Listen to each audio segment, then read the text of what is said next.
Well, hey there, everyone. Happy Friday, May 8th. Welcome to Chart This with Dave Keller. We've got our special Friday All-Mailbag episode all queued up for you. I appreciate you joining me. Those of you that are tuning in live here on a Friday evening, welcome. Thanks, as always, for being a part of the show. Please, if you're tuning in live, use the comment section on any of the platforms, Facebook, LinkedIn, YouTube, and X, to ask questions along the way. We'll see if we can incorporate some of them into today's show. I have hand selected some really good questions that we received from the live shows, but also from our YouTube channel through the course of the week. Some really good questions covering a number of different topics, technical and otherwise. What we'll do is spend a brief moment just checking in on market conditions here on Friday, and then we'll get to some thoughtful questions. And again, thanks as always, guys. The more that you ask questions, the more that it helps me kind of aim the content where I feel like you guys are at, and where I think I could help you to improve your processing, your decision making, and it's much appreciated. I mean, boy, we're back to risk on and a strong finish to the week. We talked yesterday as we were sort of pulling back a little bit, right, in the in the middle of the day. Do we get some sort of downside follow through today? Jobs numbers, right? Strong jobs data sort of completely shifts the narrative right there. So while we're still waiting for some sort of closure, some sort of resolution in the Middle East that appears fleeting at this particular moment, strong data implying a strong economy really juicing these markets. You're going to notice, though, when we look at the evidence here, just briefly, we'll do a quick market update. It was very localized, right? It was very specific groups that did quite well. Not surprisingly, the technology sector doing dramatically well. If you take tech off the list, not so great of a day. And that's, I think, many days here off of the, over the last month have felt more and more to be the case. I mean, this has felt more like the norm, where it's sort of like tech and everything else. But with that in mind, hey, technology is a huge part of our benchmark. And if you take technology and then sort of the other names, and I mentioned my most recent podcast interview with Jed Ellerbroek. That episode is now released. We put that out yesterday. I would encourage you to check that out on our YouTube channel or on all the podcasting platforms. Jed had some really good thoughts about what he called Tech Plus, right? The XLK, which is the S&P technology sector, but you add those other, kind of pretty tech names that are bucketed in other sectors. So like you take Amazon from consumer discretionary, you take Meta and Alphabet from communication services, and kind of put together the old big tech sector. It's about a half of the S&P 500. So the U.S. benchmark is dominated by growth. That's been the story that has become more and more the case. These companies are generally getting huge, and certainly in 2026, we've had some pretty strong returns, and especially in the last month, and especially today. The Nasdaq finishing higher 1.7%. Look at the strong open to the strong close. The S&P up 0.8% to close just below 7,400. Now with the S&P, strong morning, kind of quieter afternoon.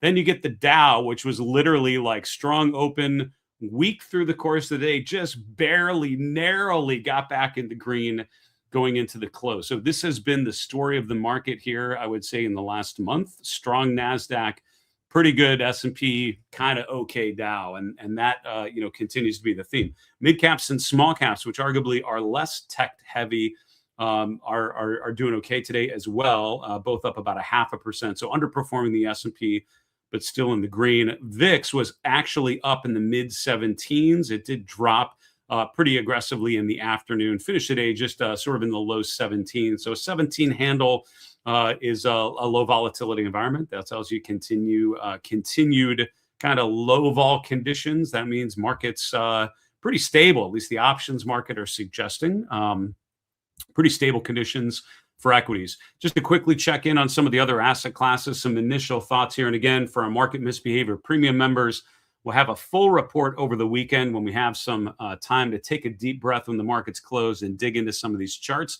But some initial observations here after the close on Friday. Rates generally coming down, which makes sense in a risk-on environment. So stocks and bonds both moving higher. We had a question on the stock-to-bond ratio, which we will hit here in a little bit. But rates generally drifting lower. The 10-year yield is right around 436. Dollar weakening a bit as well, which has tended to happen in a risk-on environment. Looking at the commodity space, crude oil down, gold and silver up, as is copper prices. Or as are copper prices, I should say.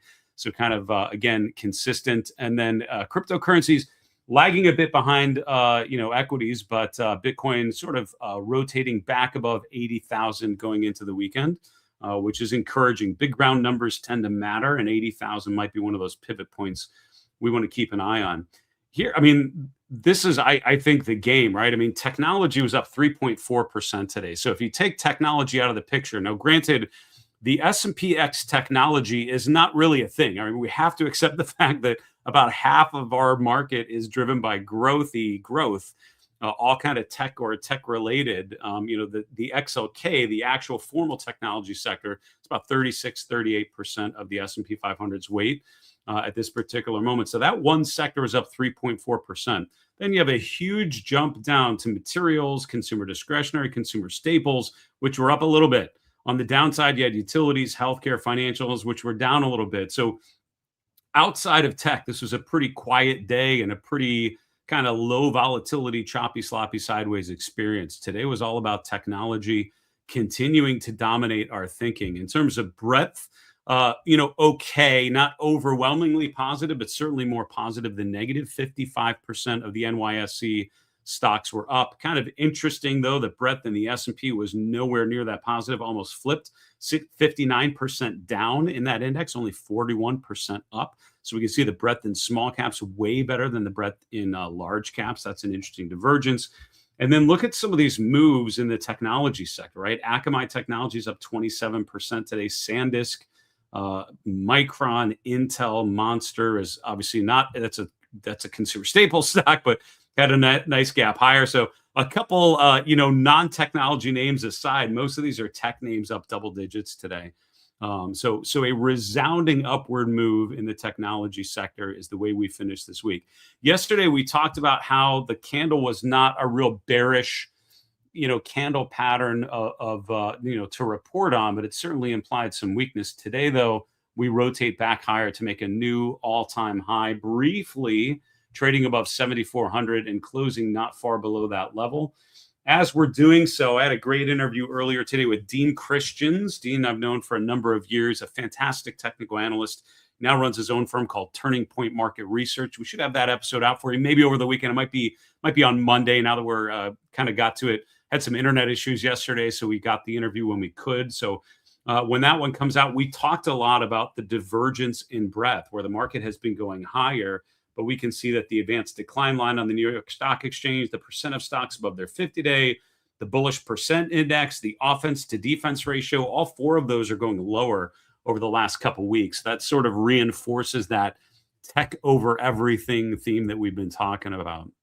So the good news is technology is going up a ton. The bad news is if you don't own technology, you're probably not feeling the love, the true joy of ridiculously strong returns this week that you only get if you own technology. If you're concerned about the sustainability of a move like that, I don't blame you. I would not say I'm particularly comfortable with the acceleration in those names. At some point you think what goes up must come down. And I think one thing to think about, which something we'll be spending our time on over the weekend, is thinking of those channels we highlighted on the I think it was the SMH or one of those Seagate maybe. Sort of at the upper end of a trend channel. And that's my concern with a lot of these tech names that have had really accelerating moves. Even if the long-term trend is great, they're kind of in the upper end of that channel. And that's where you can have some mean reversion. We'll see what happens next week. For now, though, onward and ever upward, as I like to share. All right.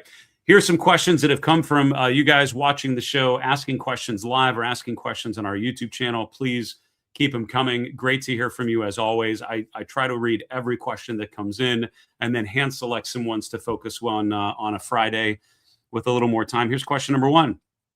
A good buy-sell signal is the stock-to-bond ratio chart when it crosses the 40, I'm assuming the 40-day EMA, 40-day moving average. You might mean the 40-week moving average now that I think about it. We'll check both.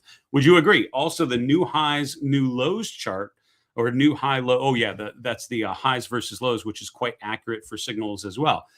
let's take a look at both of those. Now, obviously, I mean, I use the stock charts platform as my primary charting tool, but I use a lot of different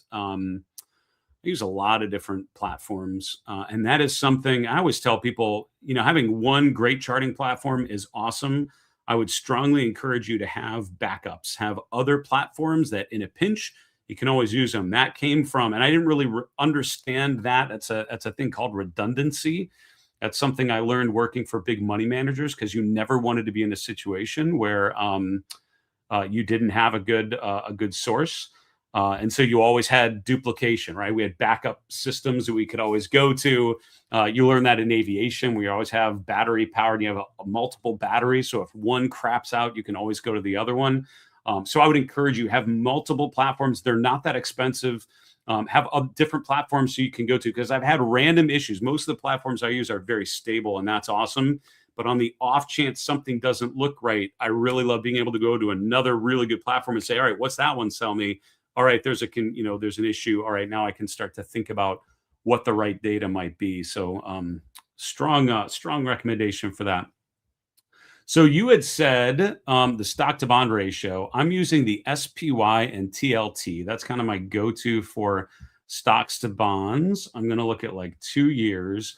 You said 40, and I'm going to start with a 40-day, although I'm not sure if that's what you had in mind. I'm guessing because you're talking about that you're thinking like the 40-week. So let's do this. I'm going to take a weekly chart. I'm going to get rid of this stuff. Get rid of the RSI. Yeah, and now I can look at a lot more data. All right, here's 20 years of data.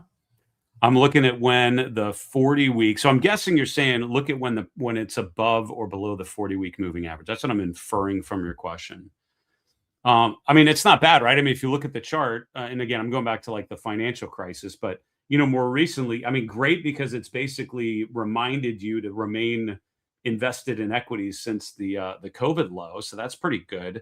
And I would say with any of these things, right, there's always the balance between remaining invested as long as possible, getting warning signals when we're rotating lower, but not getting whipsawed, right? So you don't want false signals along the way. I mean, if this is what you were mentioning, I'm sorry, I don't remember who asked the question. I usually grab them and put them in a document so I can bring them up on Friday.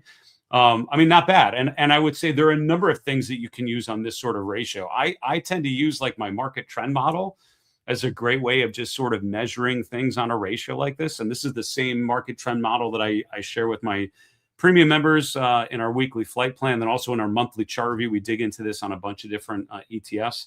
Stock to bond ratio basically turns bullish, beginning of April, which feels about right. Any of those sorts of approaches, looking at weekly data, looking for those turns, I think could be really helpful. I mean, the goal, I would say, with things like this, there's nothing worse than being on the sidelines when these kind of things are going up. And so I think having a trend model like this that just reinforces, hey, the trend is positive, make sure you're there. That's where I find are really, really, really valuable. You also mentioned new highs, new lows, and I think that's what I have. I think that's one of the series I have on this chart.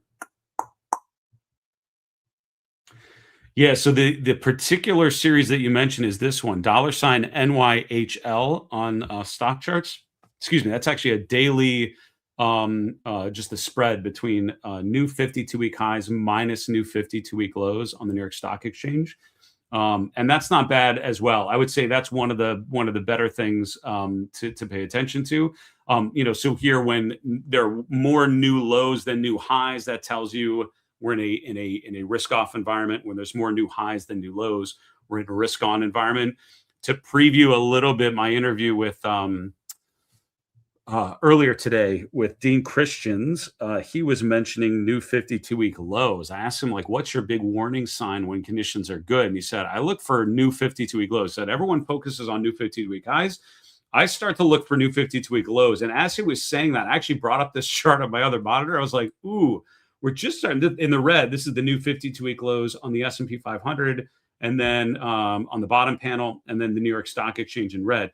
We're actually seeing a growing number of new 52-week lows in the S&P over the last couple of weeks. So market moving higher, but more and more stocks making new 52-week lows doesn't feel great to me. So after he said that, I was thinking as well. So yeah, for me, I think that's an important indicator as well. That fits into sort of a breadth bucket that I like to follow, looking at percent of stocks above key moving averages. And I think these inputs are pretty good as well. We've had plenty of stocks. I mean, honestly, plenty of stocks making new 52-week highs. These are kind of general bullish readings. And I would agree with Dean's comment that hopefully you'll catch in that next episode. New 52-week lows can be an issue. And we'll see if we start to see that going forward. All right, I mentioned earlier in the week the Momentum ETF, ticker MTUM, and someone asked after that episode, you said that MTUM, the Momentum ETF, rebalances twice a year. Wouldn't it make more sense to rebalance stock by stock as the momentum of individual stocks changes?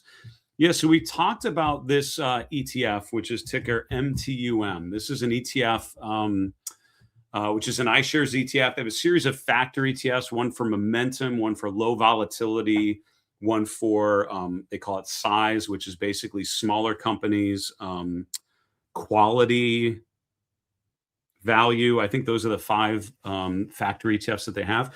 So what you're asking is, wouldn't it make sense to rebalance stock by stock? So the short answer is no, for the purposes that they're trying to accomplish.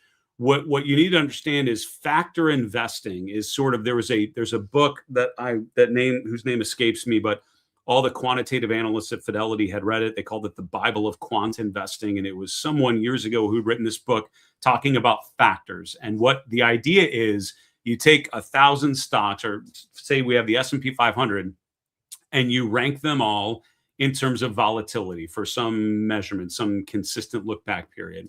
And then you rank them all from the lowest to the highest volatility. And you take the 10% that are the lowest volatility names, that's your low volatility factor ETF, something like that, right? So the idea is, you're not picking individual stocks. The idea is not you're designing a trading system where you're trading volatility. The idea is, with a regular rebalance, monthly, or in the case of this ETF, semi-annually, twice a year, you run these factors again. You take the stocks that score the best on that factor, and those are the new holdings. And every month or every quarter, whatever the rebalance is, you completely roll over the portfolio from the old names to the new names. And the idea with that is, you're betting on the statistical anomalies, right? The fact that these factors tend to outperform the S&P using that methodology. And if you Google, 2 factors have consistently outperformed, even as quantitative models have become way more common in the institutional community. The first factor is the value factor, which is generally buying undervalued names. The second is the momentum factor, which is buying stocks showing strong trend. And those 2 factors consistently, through multiple cycles and multiple decades to this day, have tended to outperform. Not always. There will be periods where they don't perform as well, but generally over time, they still have not been kind of arbitraged out, right? They haven't been traded out of the price action. So that's why momentum and value are 2 factors that are really, really helpful. There's a really good set of books by Wes Gray and Jack Vogel, all about that idea of the value factor and the momentum factor and how to combine them, that I think are really well done, which you can check out. So 2 answers, I would say. So the one answer is, for a quantitative methodology, the idea is not that you're doing different things to individual names. The idea is, you have a regular rebalance schedule. You take the new names, you put them in the portfolio, and then you track that factor. And that factor is what matters. That's what most quantitative platforms use, especially at a big buy-side institution like I used to work. That's what the quant team does for what's called an alpha model, is trying to find factors like that and models that can help churn out, with a regular, consistent schedule, the names to be rotating into. And so it's not a trading system, and it's not a stock picking exercise. Is semi-annually the best rebalance schedule? I would argue absolutely not. As a matter of fact, I lecture twice a year to students at Babson College in Boston. The professor there is a fantastic quantitative strategist who has worked at a hedge fund doing quant models, and has taught quantitative methodology and investing. And one of the projects we give to their students most semesters is to have them evaluate this ETF and explore different rebalance schedules and different methodologies. And 100% of the time they come back with semi-annual is a really dumb way to do it. Why they decided that and doing it at the end of May and November, you got me. monthly you get way better results if you just do it monthly, or even quarterly. Having said that, could you create a trading system where you're, trading momentum and then using stops and things? Absolutely. And there are plenty of great authors and services that try to do things like that. Perry Kaufman's book, which used to be required reading for the CMT exams, really went into building technical based models based on momentum and things like that. So I would encourage you to check that out as well. Next question. Isn't that a potential head and shoulders top on the WTIC chart? Head and shoulders in crude oil, huh? Let's take a look. So, right. So the short answer is no. I would not consider that a head and shoulders top. I know what you're seeing though. You're seeing this and this and this, and you're saying that looks a lot like a head and shoulders. There is an issue that you will have just because of the fact that you are a human being. There are actually great books. I feel like this has become a library or a book club all of a sudden, but there's a great book called How We Know What Isn't So is probably the one that comes to mind, where humans are so good at detecting patterns that we actually often find patterns that really aren't there. And this is one of the issues you can run into if you use pattern-based tools, right? Visual kind of price patterns on charts. You will often see things that look like a head and shoulders, and you'll think, all right, that's a head and shoulders pattern, and you'll trade it. But then you'll miss the fact that it actually isn't.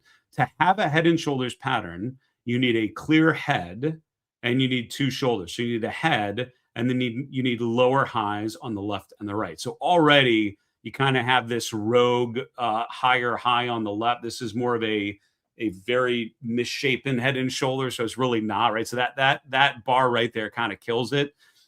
You also need a neckline, which is basically you connect what's called the neckline is formed by the interim lows between the head and the left shoulder and the head and the right shoulder. So that would be this low and then this low. So your neckline is sloping all the way down there, which would mean oil would have to get like down below like 74 before it would even complete that pattern because of this crazy neckline. So the short answer is it does look kind of like a head and shoulders because it has, if you look quick, it kind of feels it, but it doesn't pass the actual test. And that's why price patterns like that, if you go through like the CMT exam process, all the patterns have very specific rules that tell you what you need to see. And that's done to improve the consistency. Because if we call anything that looks kind of like a head and shoulders, if we call that head and shoulders, the success rate goes way down because you have a bunch of things that aren't really those that probably don't check all the boxes. And so the success isn't as good. And so I think this is part of the problem. So for those reasons, the left shoulder that isn't really a left shoulder, the fact that the neckline gives you this outrageous, downside support level that we're not ever going to get to anytime soon. And by the time we get there, it's like the whole point is gone. That's why I wouldn't call it a head and shoulders top. Can you think of this as a general consolidation around $100 a barrel? Yes. And so I always think, okay, it's not a head and shoulders pattern. What is it? The market's fluctuating dramatically around $100 a barrel. And I think that's what's happened, right? You had the general uptrend in the first couple months. You had the big spike as hostilities in the Middle East really accelerated.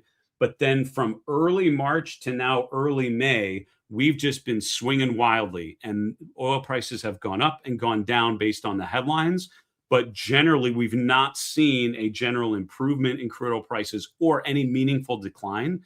It's been more noise. So I'd say that the signal is sideways. The noise is what we're dealing with most real in that particular moment.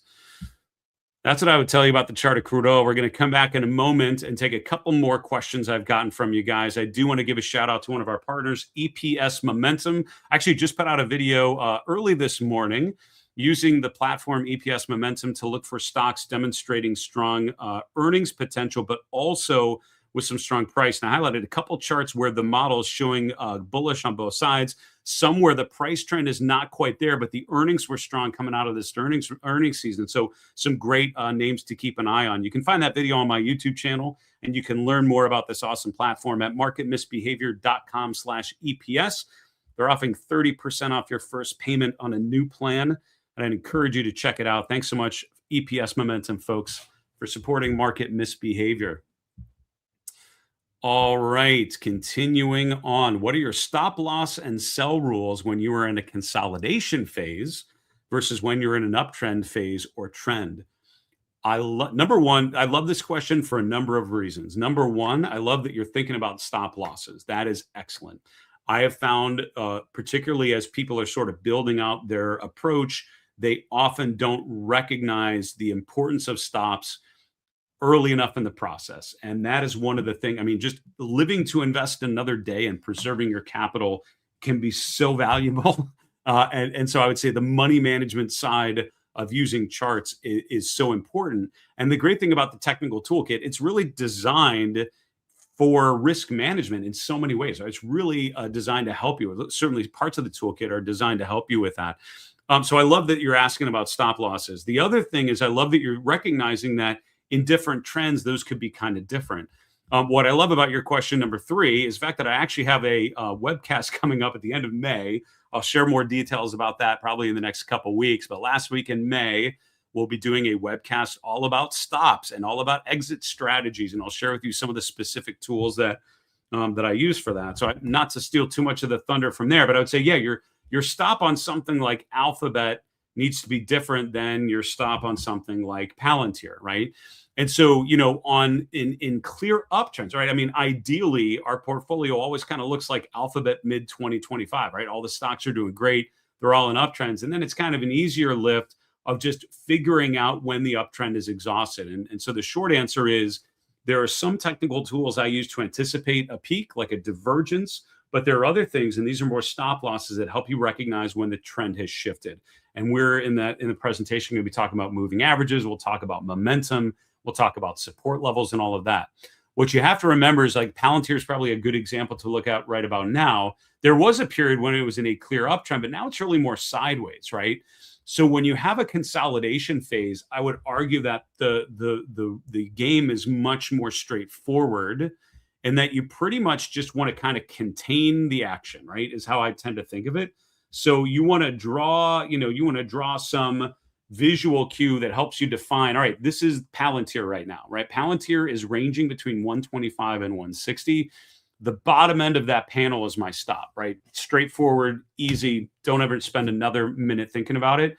Anything above 125 is still okay. And now that we've reinforced that level a number of different times over the last couple months, and every time we get down there, we're finding buyers coming in. That gives me some confidence that as we dribble down toward that level, that's a pretty reasonable stop. Because if the price would break below 125, that I think would be a great warning sign that we're probably going to go even lower, right? Because if we finally break that support, and once the market realizes that those buyers are no longer coming in, like look out below, right? That's when charts can really accelerate lower. So that's why when I think of this consolidation phase, you got a clear entry point. And again, trading within that range is kind of a separate idea, right? But thinking of playing the lower end of that range and maybe betting on a return back to the upper end, great. Breaking out of the pattern to the upside, that tells you, all right, it's no longer a trade. Maybe it's more of an investment. Maybe it's more of a larger accumulation phase that is now starting to be proven out because we're making a new 3-month high. But the stop for me is automatically like, look at the previous levels of support, look to the left, find that level, stick to it. And I usually set an alert to just remind me, hey, we hit that level, watch out. And I think that's a really appropriate way to think about it in a sideways trend. Things like moving averages and other things are no longer valid because we're kind of below or within the moving averages. So I can't rely on those for a stop. So I use the price action itself to inform those levels. All right, last question, then we'll call it a weekend. Should one consider home builders I guess like Lennar and VR and Toll and others versus renovators like Home Depot or Lowe's? And if both are down, this could be a bad omen for the economy. I mean, yeah, I guess, okay, yeah, I think that's all right. I mean, would that be the most important like economic signal? Probably not.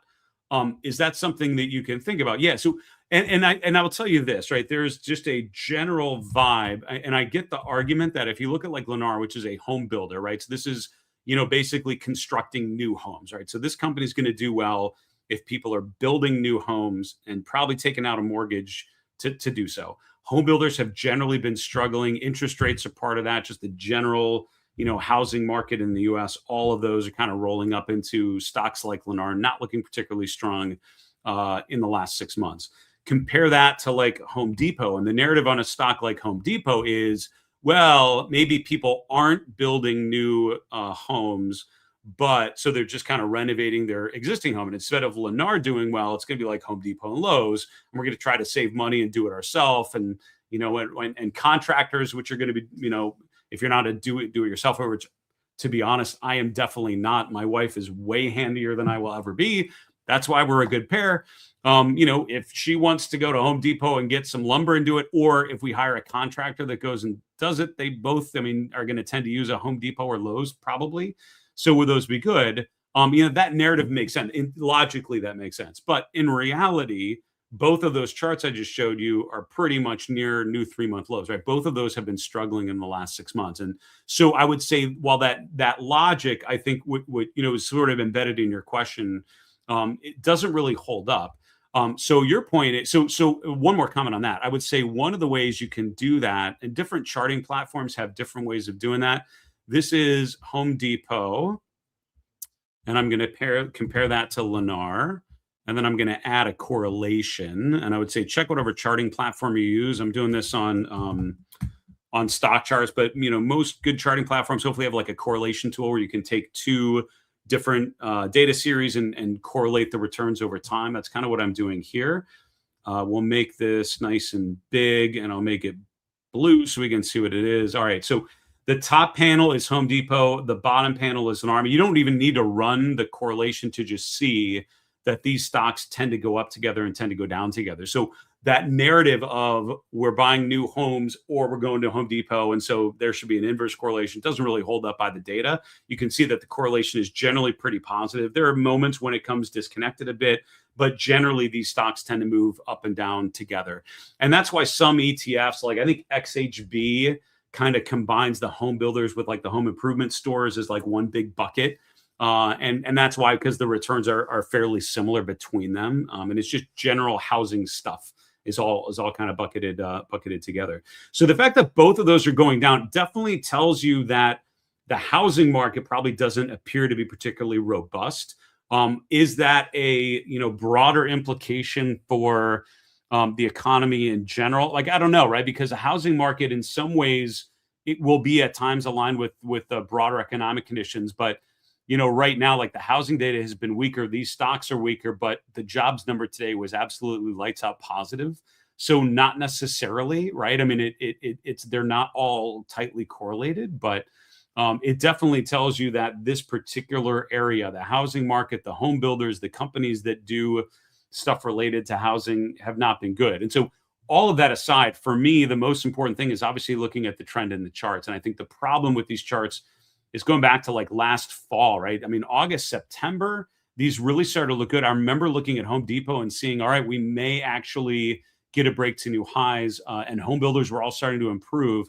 Rates have been a big part of this, right? I mean, the Fed the policy trends have changed quite a bit. We're now at a point where rates are really not being cut anymore. That, I think had rates, if we had rate cuts all over the last 6 months, I bet these stocks would be remarkably stronger because it would be easier mortgages for people. We've gone the wrong way with those sort of things. So that's what those would be some thoughts on that. That correlation indicator, great myth buster. Like if you ever have a narrative, you think, well, this should be very different than this. Look at the data, right? And actually compare those two. And you will find a lot of time, this is where I find a lot of times people think two different stocks or two different ETFs are giving you two very different exposures. You will find a lot of ETFs, more than you probably think, are very highly correlated. So a diversified portfolio doesn't end up being as diversified as you want because the correlations are pretty high. Great exercise to do, by the way, on your own portfolio. Some of those correlations might help you differentiate your positions. Folks, that'll do it. Listen, those questions came from all of you guys through the course of this week. Please keep them coming. I appreciate them as always. I did see some questions today we don't have time to get to. I'll put those in the mailbag and hopefully be able to get to them next week. Just a heads up, we'll be doing a normal show on Monday and Tuesday. Then I'm traveling to Boston for the CMT Spring Summit. I'll be speaking. I'll be interviewing Gary Antonacci, who wrote the book Dual Momentum Investing, which is one of my favorite books on momentum investing. So we'll be having an adjusted schedule next week as I figure out travel schedules and flying across the continent. But in the meantime, listen, have an awesome weekend. Thanks for being a part of the show this week. We will see you on Monday. In the meantime, remember, it's always a good time to own good charts. Take care, folks.